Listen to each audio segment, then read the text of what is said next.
Hello students, from this session we are going to learn the moment distribution method.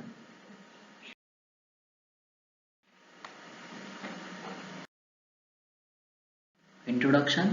So moment distribution method is developed by Professor Hardy-Cross in 1930, is also known as Hardy-Cross method. This method starts with all joints are fixed against rotation and translation. Fixed end moments developed at joint are written at the joint and unbalanced moment are balanced in this method. So this is the basic principle of the moment distribution method. Balancing moment is carried out according to the stiffness of each joint. So that is most important aspect whenever we going to balance it, so that balancing according to the stiffness of that joint. And next is carryover is taken to the farther joint who is capable of taking moment. So we know that simple support doesn't carry any moment, so according to this there will be no carryover towards the simple support, hinge support or roller support. So carryover will be only considered in case of continuous end or the fixed end. The balancing of joint is done until there is no unbalanced moment remain in a structure, and sum of all initial and balancing moment will be the final moment at that joint. So this is the basic principle, or this is the basic procedure of moment distribution method. Unbalanced moment. Which moment is unbalanced? The sum of fixed end moments at the member meeting at joint is not zero. The value of sum of the end moment is unbalanced moment at that joint. We know that suppose we have an intermediate joint B is over here, and one moment is acting like over here is suppose M B to A is there, and another moment is M B to C. So difference of these two moment is our unbalanced moment. Then carryover moments.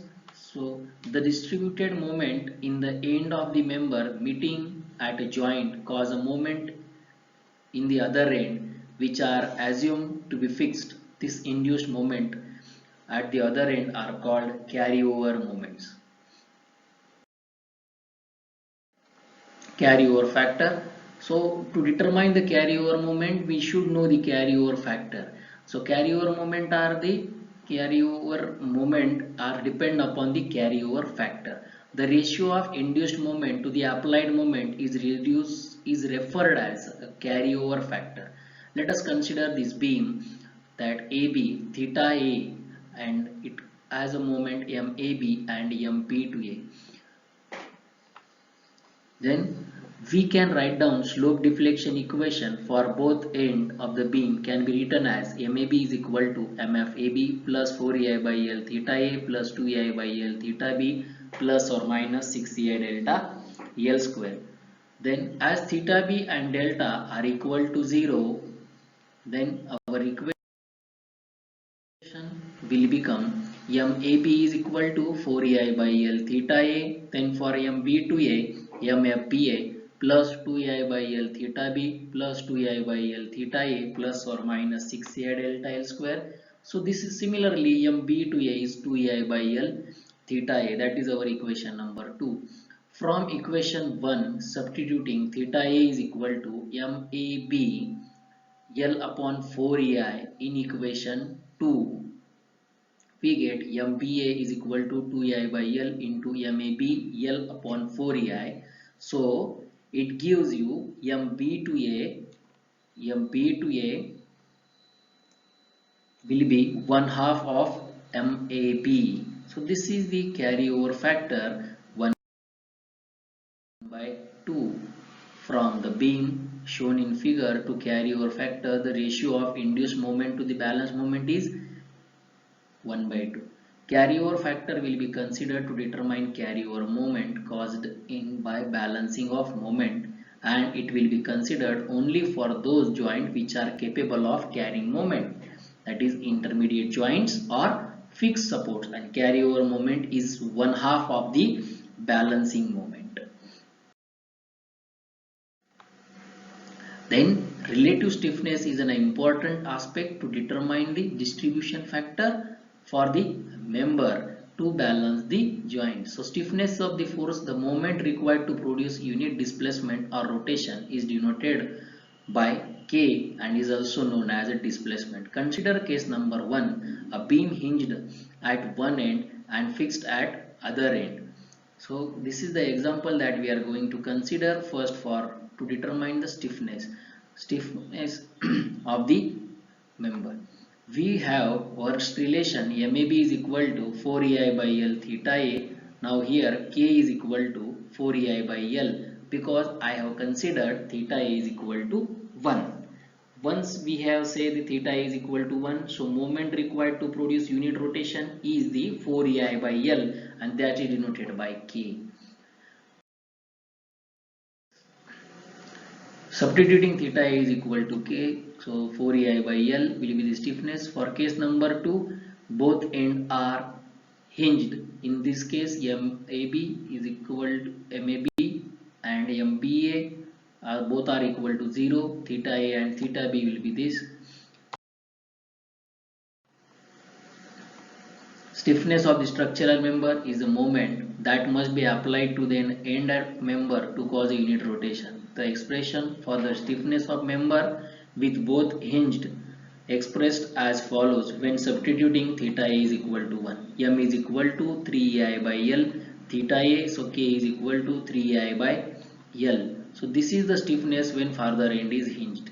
We have seen two cases when farther end is fixed, when farther end is hinged. So we have, according to this, we can say that relative stiffness when farther end is fixed is 4EI by L. Relative stiffness when farther end is hinged, pin or roller is 3I by L. And relative stiffness where end is free is 0. If the relative stiffness of farther end is fixed and hinge are compared, the relative stiffness of member both end hinged is 3/4 of the stiffness of one end fixed and one end hinged. So if relative stiffness is divided by 4EA, then relative stiffness when farther end is fixed is I by L and relative stiffness when farther end is hinged, pin or roller is 3I upon 4L.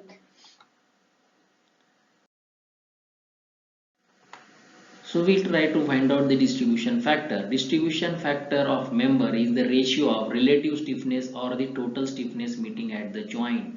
The distribution factor is a factor used to determine the proportion of unbalanced moment to carried out by each member meeting at that joint. For the member meeting at joint O of the frame as shown in figure, the distributed factors are computed as follows. Let us consider this given structure has a joint O and there is moment MO that we have to distribute across the member AB, OA, OB, OC and OD, but this distribution will be according to the distribution factor. So MO is equal to MO to A plus MO to B plus MO to C plus MO to D and K is equal to I by L for individual members stiffness when farther end is fixed and in this case all end are fixed. So K is equal to total K stiffness of the joint O here will be the sum of each individual member stiffness, that is KO to A plus KO to B plus KO to C and plus KO to D. So considering this, we can distribution factor will be DFOA, that is distribution factor for member OA is will be relative stiffness of KOA divided by sum of K. Similarly, we can find out the distribution factor for OB, OC and OD, and once the unbalanced moment we can distribute this and moment at the joint. Then what are the different steps that we have to follow in moment distribution method? So first is calculate the fixed end moments for a member assuming that the joints are clamped against rotation, and this calculation of fixed end moment we can do by using standard moment formulas. Calculate the distribution factor for each of the member connected at the joint. Calculate the unbalanced moment at each joint and distribute the same to the end of members carried to that joint. Carryover will be one half of the distribution moment or balancing of moment. Add or subtract these latter moment obtained by step in 3 and 4 to or from the original fixed end moments. Apply and determine the end moments at joint of the given structure. Draw the free body diagram of each span of the given beam showing loads and moments at the joint obtained by moment distribution method. Determine support reactions for each span. Compute and subtract the shearing forces and bending moment diagrams of the each span, and then draw a bending moment diagram and shear force diagram for the structure. Thank you.